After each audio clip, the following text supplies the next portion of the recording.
In 2020 stie het leven van Jilles Bielstra in op een kop.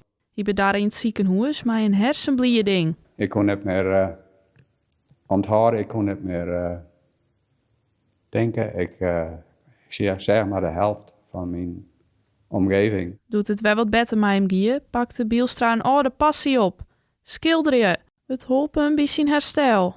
En toen kwam ik uit bij een schilder in Dokkum, zij heet Hetty Koms. En ze had daar een eigen atelier, werd ik dus terug te komen.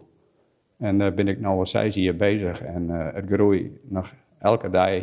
Omdat ik ermee helemaal van alle dingen kon afsluiten. Ik kon er helemaal niet op gaan, de hele wereld wie voort. En ik ben alleen maar bezig met tekenen en schilderen, dus ik hoefde net maar na te denken.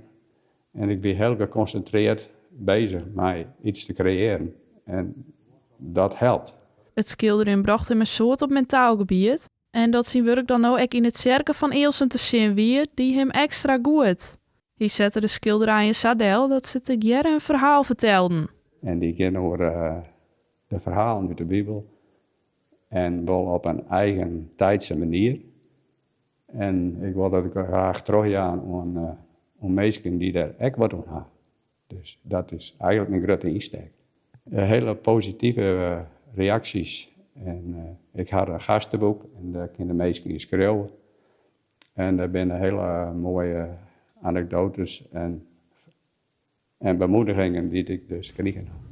De Jilles is jouw naam. En veerdige hand, streek het mijn hart en verstand. Mijn woordschap heel blij. Treest in deze roezige tijd.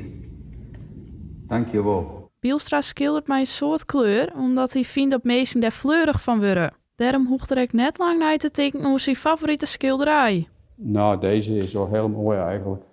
En die van de Wijngaard, dit is ook wel een heel mooi schilderij. Ik ben net iemand die heel bot op de voorgrond treedt, wel. Dus ja, maar ik ben wel trots, ja.